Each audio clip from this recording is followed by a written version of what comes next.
Got it. So flipping to the next one, Meta Oculus. Another big one. So Meta Oculus, I think that they came out yesterday and said that they were looking at about 15 million headsets sold now, which is pretty impressive.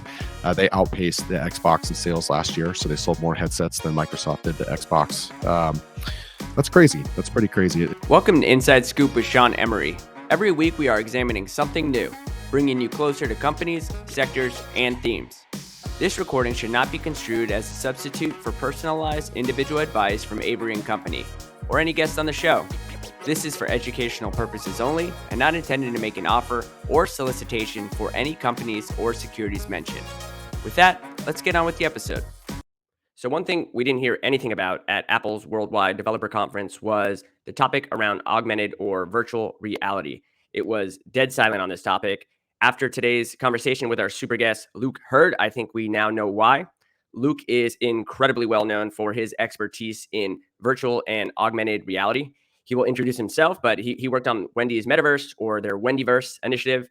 He is a leading Meta Spark AR instructor, closely working with Meta as a curriculum creator. If you're trying to gauge, understand the landscape around AR, VR, XR, MR, or just simply care about where the world is headed, I presume this conversation is something you want to listen to. I am Sean Emery, the Chief Investment Officer at Avery & Company. This is the Inside Scoop podcast, our Fundamental Friday series that focuses exclusively on what happened fundamentally that week that matters. Before we bring on Luke, I have to drop a couple of lines around our take on Apple's developer conference. We really had two takeaways. One is what was interesting, and then the second was possibly the most significant announcement of the day. The most interesting from our point of view was probably the continuity camera, which ultimately allows users to use their iPhone as a webcam wirelessly. I think it's about time that webcams lost the cable. There's so many cables that exist in webcams today. So I think this is possibly the first step. Also, it's quite noteworthy that it's taken this long for Apple to recognize that an iPhone as a device for a webcam. I think it's been 2 years now since webcams have taken mainstream. The most important announcement was probably around their next generation CarPlay. It comes out later this year, but the ambitions seem clear around the car. CarPlay is software. What it does is show and display many of the different tools inside of a car. So they highlighted it taking up all the displays from the speedometer to the traditional dashboard. So it's pretty clear that Apple's intention is to move deeper into the operating system of a car, not solely just for playing music. I guess the big question is Apple moving solely with software, or are many of the Apple Car rumors true? I guess futuristically, we will see. Like I said before, they presented nothing about a headset, but we have Luke Hurd joining the episode, so let's bring him on. Yeah, my name's Luke Hurd. I work on my day job for an agency called VML Y&R, and I'm a director of experience design there for mostly spatial type of experiences, so AR, VR, for brands all over the world. Just recently worked on things like Wendyverse and things like that. So really trying to think about how brands can play in these metaverse spaces and how they can represent themselves and also mostly importantly, support those spaces as they grow. And on the side, I am a curriculum writer and instructor for a piece of software called Spark AR for Meta. And that's their augmented reality software that pretty much anything that Meta touches with a camera has this type of capability to run this spatial design software. So I do all the curriculum teaching for that, write all the certifications for it. So if you get certified for it, I'm the person that probably wrote that thing. So you can blame me. You're right. I think it says you're teaching more people about AR than anyone on earth. And I know it's probably tongue in cheek slightly. I don't know if there's a calculation for it out there, but a little bit about how you're teaching people and what you're doing specifically. Yeah. So I got into teaching probably about 3 years ago and started with just a simple YouTube channel. As I learned, I would instruct people. I'm pretty good about being able to teach myself new technologies and things. So I grew up in an area where you had to not be able to use the internet to teach yourself. So so I have some sort of a capacity to retain something anyway. So I was able to teach myself some of the basics of this information and try to democratize it as much as I could, spread it out and speak to it in a way that artists and traditional programmers and developers will be able to get into this space. And I would say about a year later was when I first started talking with Meta or Facebook at the time about how we might write a curriculum series for this stuff, because people really resonated with kind of the down to earth way that I can explain it. I don't try to get too heavy into things. I'm really trying to get people to come along on a journey into this space and not try to challenge themselves too much right out of the gate because it's already challenging enough. So whatever we can do to make it easier. So that's what I do now. Cool. Yeah. So today is about you teaching us. I guess so to level set for the listeners is really around, there's AR, there's VR, there's XR, there's probably other R's, and just there are. if you could just break those out, tell us a little bit about, just the core functionality of each, and maybe some use cases around each as well. You bet. And I'll preface this by saying that a lot of these spaces kind of blend together. There's some kind of fuzzy spaces in the middle here where a lot of these touch and will probably end up converging to some degree. So, for instance, if you have an Oculus headset or what their Meta Quest headset, those have pass through on them to where you can see through them. So, in a sense, they're already kind of AR glasses, even though they're VR headsets. So, we are kind of blending the two. But the idea is virtual reality is kind of the full replacement of your senses to a degree. Right now, we pretty much do it from a visual and audio standpoint. But the idea is hopefully getting there to where we have full immersion of your senses, to where you can fully be in a fully digital environment. So dropping into a video game, or being able to have some sort of telepresence in a place where you don't currently exist. The AR side of that is basically enhancing reality. So rather than replacing it, we're just trying to enhance reality. So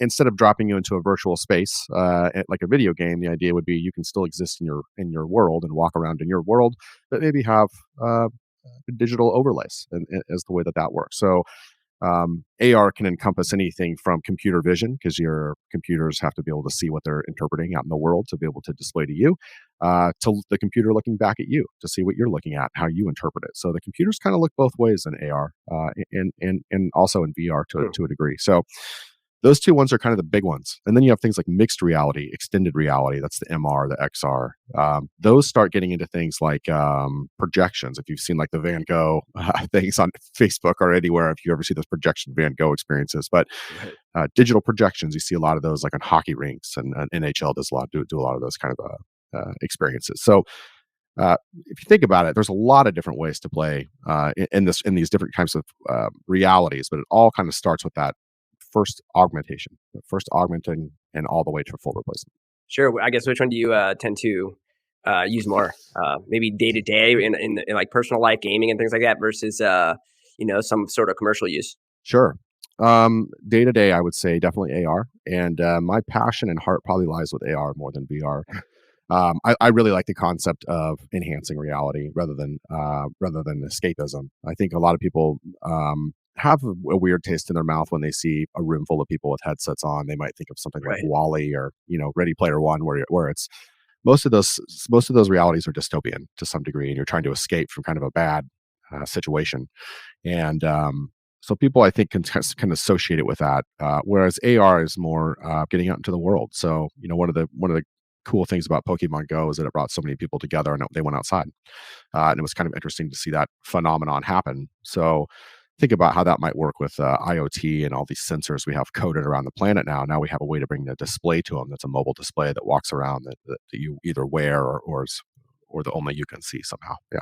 Yeah. I mean, I know. And we'll get into the specific vendors, but Meta, Facebook is obviously. I think their newest product is or coming out is Cambria. That'll be focused on kind of connecting these augmented virtual worlds in some degree.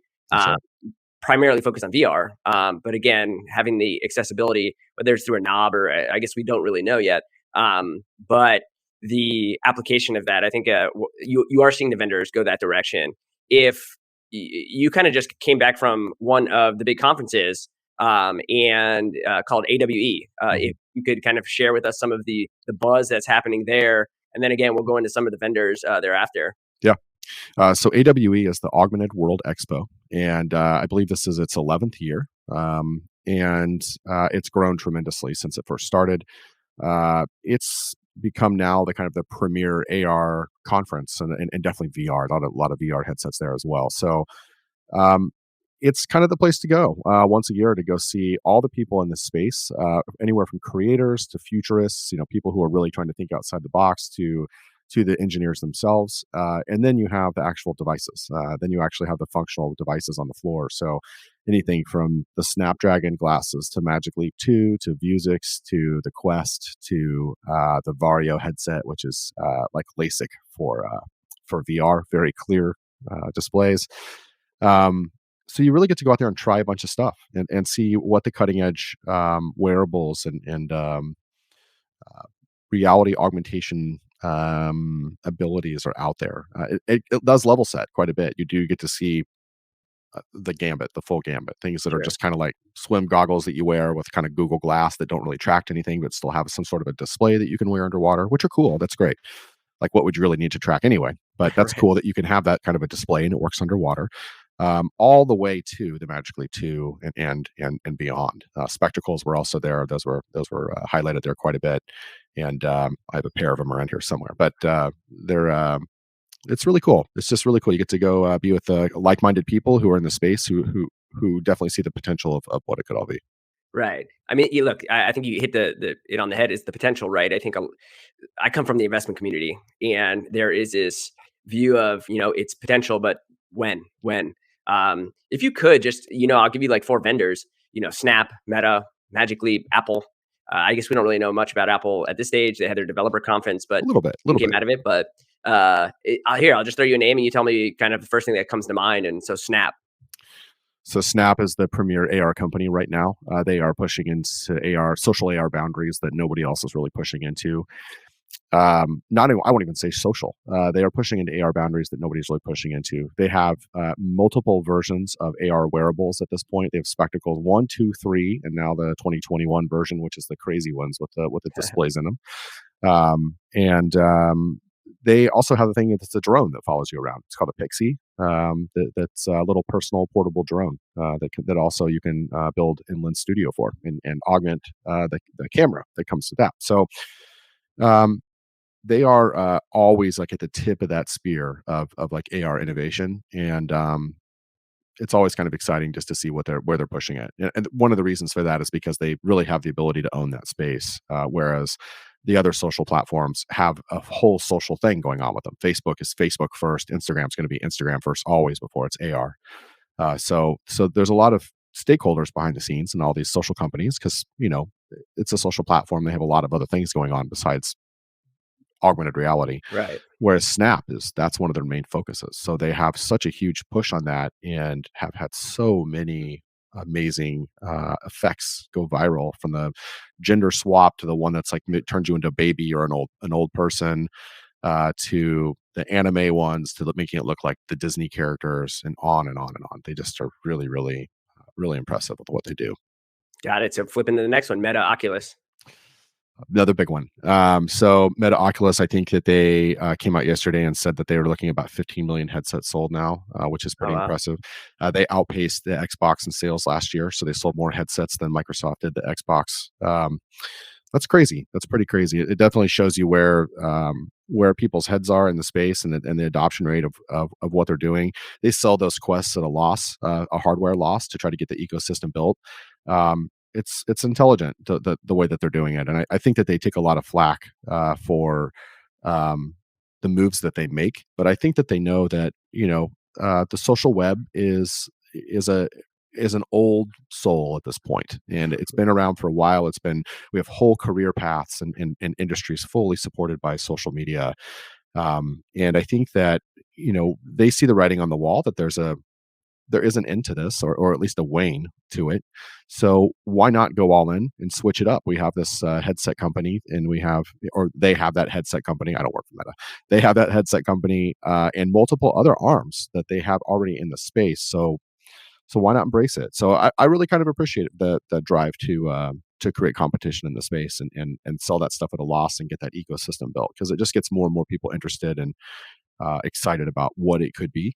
And I just think it creates a lot more opportunity than people probably realize. And I will say too that financially speaking, I think they take a lot of flack for the losses, and they're definitely going to hit some losses over the next 5 years for what they're doing, probably longer. But I think that they do it on purpose. They know that ultimately they're going to be taking those losses if they don't do anything. So it's a forward loss. It's like a forward loss as an investment, saying like no, because in 10 years this will be bigger than Facebook. And I Right. think they're right. Well, speaking about loss, Magic Leap. Magic Leap. Magic Leap's an interesting one. They are, they had a really great product and then kind of had a shake up there and faltered a bit as far as what they were doing. It's a rough industry, though, I will say, especially given the time period of which they were operating in a few years Sure. ago. Their new headset is amazing. I tried it this last week. It is definitely like the top premier AR wearable headset right now.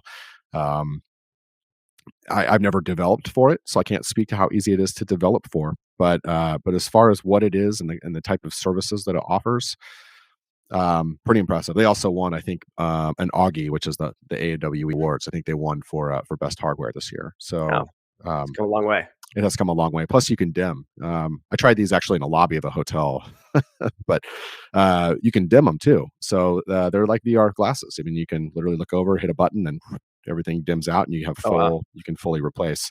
And they have an AI assistant, which is pretty cool. Was Magic Leap the buzz at the event? Was that like Oh one yeah, of them? oh yeah. I would say the two longest lines to try anything were probably the Vario. I think it's the X3, the high end Vario headset, and the Magic Leap 2 for sure. Nice, cool. And then Apple. I know not much there, but anything you got? I got stuff, man. I got stuff. Got So there's Apple's an interesting player in the space because I feel like um, personally, I knew they weren't going to announce anything this year. I just knew they weren't going to. If you've ever tried these glasses and you've ever tried these wearables, even at the highest level, the most expensive ones with the best software on them, I don't know that they're quite to the level of what I would expect from an Apple product. I'll just put it that way. The way that the displays work, the type of ecosystem that it would require to make those a useful product, Apple wouldn't just release the headset and then try to back their way into an ecosystem. They kind of did that a little bit with the iPhone and then releasing the iTunes store, the App Store, like a year later. But I don't think they're going to do that with these. I think they'll probably come out of the gate with something that makes sense for what those are. And Robert Scoble is very famous for kind of trying to predict when they're going to do this and what they're going to be, and he's really in on like the audio portion of what that means for augmented reality, spatial audio, because Apple has a lot of spatial audio stuff going on. But I would say that, in my opinion, when they come out, they will probably be just like most Apple products, focused on something that's like wellness, meditation, running, something that's going to be wellness based. So it won't be like advertised in the sense of like your watch being like a notification screen for your phone, which is what we usually use our watch for. It'll be advertised as an enhancement to your life, just like the iWatch is. It takes it does your blood pressure, it watches this for you, it does this for you. It's an assistant for you to be a better human being, which is kind of what their watch is all based about. I think the wearable will be the same thing. I think it'll be in that same kind of a vein, which will be some sort of a life assistant. So but I've tried the glasses that are available right now, and I just don't think that they are the capability Mhm. that Apple would need because they overheat. If they're not wired, that they have to have a battery pack in them. I've never seen any of them that don't overheat or don't wear out a battery after about anywhere from 30 minutes to 2 hours. So Wow. not a lot of use out of them unless they're wired, and that would mean you'd have to have it wired to your iPhone, which would be a little bit of a weird experience, I would think, for an Apple product. So they're going to have to figure out some of those things, some of those, the way the processing works. Does the phone do the processing? Do the glasses do it? How's that weight work? I think there's just some things that, in my opinion, from what I've seen, haven't quite hit that hurdle that Apple needs for them to be a consumer facing product. I could be wrong, but I've been right so far. Yeah, no, it makes sense. I mean, look, they don't hit on everything, right? I think the HomePod was a Yeah. nice looking product, but it missed Yeah. in terms of sales. Let's flip to kind of use cases, right? I think I've heard Zuckerberg talk about how 10 years from now, or even much sooner, what happens to the TV, what happens to the desktops Yeah. that we all use. These are created in factories. There's a lot of we talk about supply chains today in this environment, but yet again, you can have these devices that potentially mimic or recreate or enhance the experience we have today with things like laptops Mhm. and TVs and desktops. What's your take on that? What kind of experiences have you had yet? Yeah. So I fully believe what he's saying. I'll just say that first and foremost. I do think that the same way that we were able to take a mouse and a keyboard and a display and cram them all into one thing and then walk around with it, that really blew apart the idea of mobile computing because before that it was a laptop. It was Yeah. still a little bit cumbersome. You had to find a place to sit. You couldn't put it in your pocket. And while they were getting lighter and lighter, they were still, a large rectangle for you to do anything because the web wasn't optimized for a screen that small. And being able to take that those three human interface devices, the display, the keyboard, and the mouse, and put them into one human interface device was pretty revolutionary. It did, and a lot of us were like, "Whoa!" when we first saw it. Whoa, being able to use two fingers and do a pinch and a zoom and all of that was just like so mind blowing to see. Now we almost are disappointed when screens don't have that capability. We'll like touch the screen and be like, "Oh, it's this normal screen." Right. That happens pretty frequently. So we've hit this point of ubiquity with that interface device. And it's nothing strange to us to have a touch screen anymore. It's nothing strange to carry around a phone or have someone call us on our crap if we're lying because they can go look it up right there immediately in their pocket, no matter where we are. And that human interface device allowed that. That human interface device that we're looking at now is that next step, which is how do we get our fingers to stop doing all the digitizing for us? So instead of being locked into tapping and typing and scrolling and clicking buttons, even when we're doing text to speech, we still have to click a button to do text to speech or speech to text. There's a lot of finger tapping there. And the concept of what these displays are, these new type of interfaces, AR and VR, is that they will be able to read you just as much as they read the room. So what I look at will bring context. If I look at my my carpet, it'll could tell me information about my floor, last time I vacuumed. If I look away and look at my couch, then the stuff about my carpet's gone, and now it tells me about when the last time I watered my plants were, whatever I'm looking at. So there's a lot of contextual information, and it's less device management of us doing a lot of the device management in our hands. Right. So I think that's the future, and I think he knows that. I think that a lot of companies know that because if you look at who is developing in this space, even Amazon had Sumerian, which is their AR platform, but all the top 5 companies in the world, Apple, Microsoft, Google, Facebook, Amazon, all have AR or VR platforms. All of them all have a spatial platform. So there's no way they're not all dumping money into this stuff if it isn't the future. I heard Microsoft was potentially, they were talking about HoloLens. Yeah, On the negative side, that potentially this is a big miss and that you could see this wind down, totally. or at least refocus energy around some other part of it. Is that kind of the Yeah, rumor yeah. slash? And I'll say it's probably not the hardware use so much as it was their way that they were using it. So Microsoft does enterprise level stuff. I mean, they can make most of their money through .NET and server level Azure and cloud based enterprise level everything. Right. So that's their bread and butter. So when it came to AR, that was what they leaned into. What's the enterprise level of AR look like? And that meant like manufacturing, training, onboarding, a lot of things like that. A lot of very functional AR. The need for that when they first came out with HoloLens, not very strong. And then you'd also have to find big partners to partner with in order for it to work. So I think part of it is just kind of a disjointed effort of like building the tech and wanting the cool tech, and then maybe a disconnect from how do we apply it in the real world. Um, I say all that, but they did just do I believe it was with Volkswagen, where now they have a thing where you can have people riding in Volkswagen cars wear HoloLenses and have a augmented reality experience. They figured out how to track the world as you're moving quickly in a car, which is kind of tough to do. So they're still alive and kicking somewhere over there, doing their stuff. But yeah, totally. I mean, even the big people, even the big ones can come out of the gate and kind of have a miss. Google Glass is a good example too. It's just sometimes it's Yeah, I either remember too using that early or like there's not enough structure behind it. 7 years ago. Yeah, yeah, exactly, It's exactly. kind of mind blowing, actually, the how long it's been since like we've seen some of this stuff. Cool. Couple other topics is what takes this category to the next level? Is it pricing? Is it form factor? Is it developers and new use cases? Like Mm. just what do you think? In my direct opinion, it's going to be form factor. I think that when we connected all the libraries together to form the internet, we connected all this information together, and that was like the main thing that we were doing. And uh, that's not what made the internet take off. What made the internet take off was AOL. So you have to have it packaged into a form factor that maybe doesn't blow the world wide apart, doesn't have every bell and whistle and feature on it. It's like when Mac was, building things. They didn't need to build a robust PC that made that you could open up the hood and switch every single thing in the world out. They built something for a very specific use, and I think that that's what it's going to be. So it's going to be, even things like Ray-Ban partnering with Meta to make these story glasses. This is the first gen. This is like Spectacles 1. This is kind of how that works. They're absolutely working on ones with displays. So, and then they even have the new ones will even have cameras on the inside that point back at your eyes. It's for that kind of contextual awareness. So, Um, yeah, it's such an interesting place. I think that'll be. I think the industry itself probably isn't quite. I think the world itself probably sees the potential for it, but I don't think that they're really ready for how close it is. It's Right. closer than most people think. Which is It's closer than like full decentralization of the internet and running everything off blockchain and all that stuff. I'll tell you that. for sure. I mean, 15 million headsets is quite a bit. Yes, And we're talking about like early days, right? We're talking about this is potential, but it's still 15 million headsets today, that's right. which is nuts if you think put that in context. So, you know what? Let's wrap there.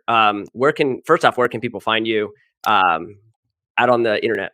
Out on the internet. Well, my name's pretty easy. It's Luke Hurd, 8 letters, Hurd, and Luke like Star Wars. So you can find me on Twitter at Luke Hurd. You can find me on Instagram at Luke Hurd. There You it can is. find me on LinkedIn, Luke Hurd. I post all my work on LinkedIn. Most, if you want to talk about AR, that's probably the place to go to is LinkedIn. Cool. Your one last thing is your favorite VR app. What is it? Favorite VR app. I'm probably going to say right now, and this is going to be a little divisive. I'm going to say it is Horizon Worlds because I think it's a fun place to build in, and I think that they're making some pretty interesting strides in being able to flesh those worlds out from I what did run people. around there the other day. It was You know, it's quite interesting interesting. because it feels a little empty when you walk around in there. Right. But I have seen what people have been building over the past 2 years in there, and the promise of what it was, like being able to fly planes and things, was a little rough when I first got in there. But people have that now. You can fly planes and you can create race cars and all kinds of stuff. And people have started to they made little RC cars, and then they figured out, oh wait, we can make these big and get inside of them. Right. So Right. Right. I don't know. It's pretty cool. It's pretty cool to see what's going on over there, and I think the community is an interesting group of people. But as far as like games go, I really like what's it called? The one with the 3D puzzles where you can use your fingers. I love anything with hand tracking. Anything with hand tracking is really cool. It's mind blowing. Cool. Well, look, I appreciate you coming on. You are the expert. It's why we brought you on here. We'll check in with you in the future and see where we're at in VR, XR, AR, anything with an R. And yeah, it was nice to have you on. Yeah, absolutely. Thanks for having me.